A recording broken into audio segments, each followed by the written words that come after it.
Magnifique. Merci Saint-Longtemps. Voilà. Plaisir. Donc, on est là pour discuter un peu du plaisir à consommer les vins que tu Oui. proposes. Ben voilà, moi j'aime bien que avec le vin, il y ait aussi une histoire personnelle. Donc, est-ce que tu peux un peu te présenter? Oui, hein. Donc moi, je suis indépendant. De base, je suis consultant dans deux secteurs bien différents. Premièrement, l'immobilier et un autre pour des ingénieurs en électromécanique ici du côté de Liège. Et puis parallèlement à ça, on a des chalets au village Noël et Gaulois sur la ville de Liège. Et donc notre souhait en fait, c'est d'essayer d'offrir des produits qu'on ne va pas retrouver ailleurs ou en tout cas pas facilement. Notre but, c'est pas d'aller dans la grande distribution, de prendre des produits et les revendre en faisant une marge. On va essayer d'aller chiner quelques vins un peu particuliers, que ce soit tant vers les blancs que vers les rouges. On va plutôt discuter des rouges aujourd'hui. Il y a également un petit blanc, mais on va aller rechercher des produits un petit peu particuliers. Voilà, ça c'est bien. Et voilà, une formation d'ingénieur, ça ne prédispose pas automatiquement Oui, à l'amour du vin. Donc il y a sûrement une histoire. oui. Donc en fait, essentiellement, c'est par amour de bien manger, bien boire, tout simplement, et puis de découvrir un petit peu certains cépages, certaines régions d'Italie. Moi, je suis d'origine calabraise, donc le sud de l'Italie. Si on ne connaît pas bien la Calabre, concrètement, c'est vraiment tout dans le sud. Donc si on reprend la botte, c'est vraiment là où il y a le coup de pied et la semelle, entre guillemets. Donc ce n'est pas le talon, ce n'est pas la Sicile, c'est vraiment la région entre les deux. Ce sont des terres très très chaudes, très très sèches, où peu de cépages connus sont développés et pourtant qui peuvent amener des chouettes produits. Alors ici par exemple, on connaît souvent le Nero d'Avola qui est plutôt sicilien, même si l'appellation d'origine, souvent pour le Nero d'Avola, on l'appelle le Calabrese ou le Calabrese d'Avola. Alors à savoir que ce n'est pas un cépage calabrais mais donc bien sicilien. Certains disent même que de base il est calabrais et qu'il a été importé en Sicile. Je ne prendrai pas d'avis là-dessus.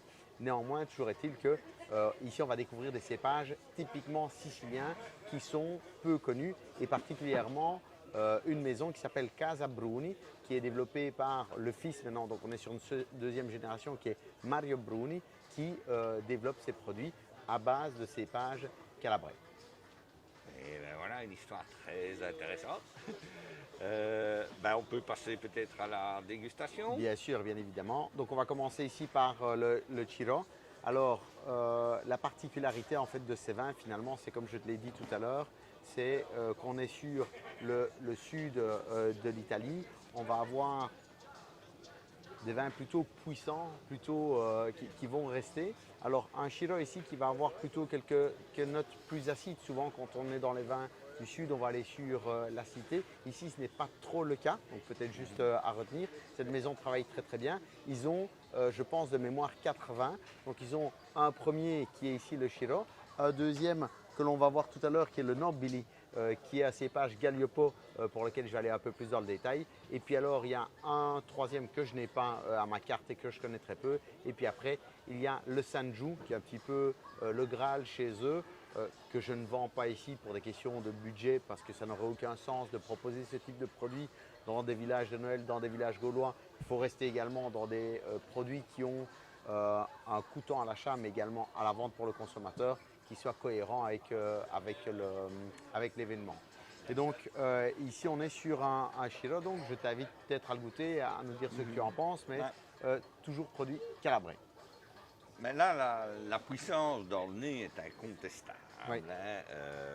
Il y a un côté terre, presque feu Oui. dans le bouquet, mais avec des relents de cassis.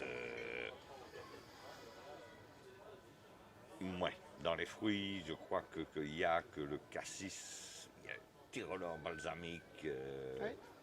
mais c'est quand même surtout le feu, la puissance qui impressionne mon nez.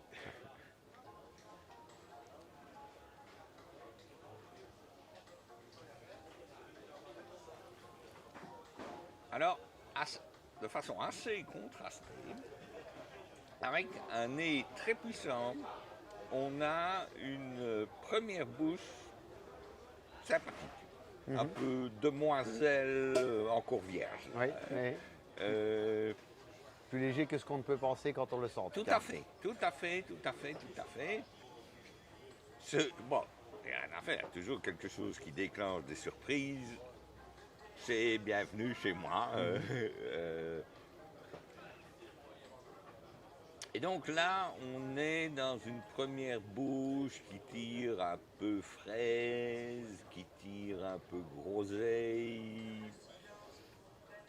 Je repars pour vérifier framboise. Non, je reste avec groseille fraise. En cherchant beaucoup, peut-être un petit goût de pomme. Mais il faut peut-être trop chercher. Oui. Et donc ici c'est un entre guillemets premier produit. Alors à savoir qu'on vient de le rentrer cette année-ci, il n'est même pas entre guillemets à la carte. On avait commandé les impressions des cartes avant d'avoir nos produits. Et puis il y avait un petit manquant donc qu'on sert depuis quelques années étant village Noël que gaulois chez nous. Et donc on a dû finalement adapter notre carte. Donc avec un produit manquant, on a remplacé par celui-ci, qui est je trouve une chouette découverte. En tout cas une maison qui était connue parce que Casabrune, on était vraiment très contents d'eux et donc on a été les rechercher. Il y a un autre produit aussi que je n'ai pas présenté ici mais qui s'appelle le Bel Fresco. Si vous avez l'occasion de l'essayer, c'est vraiment pas mal. À savoir que c'est un vin rouge qui se boit frais. Bel Fresco, en fait en italien, veut dire le bien frais.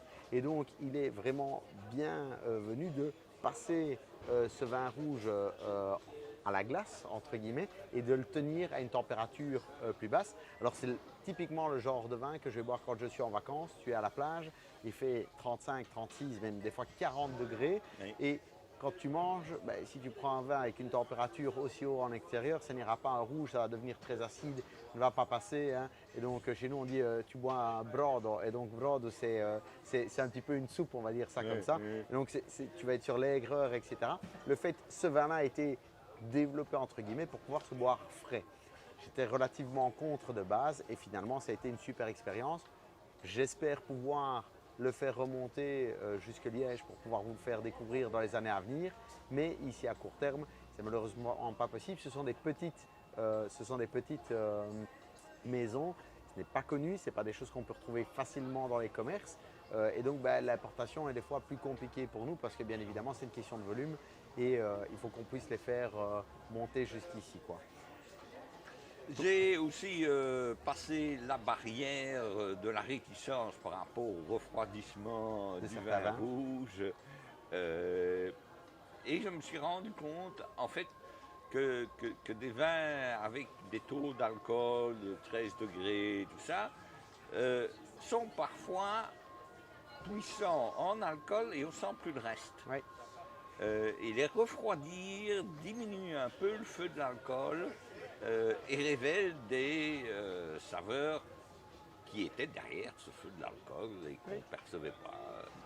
C'est exactement ça en fait. Ce qui va donner en fait l'alcool, c'est le soleil qu'il va y avoir sur le raisin. La Calabre étant une région vraiment, vraiment chaude.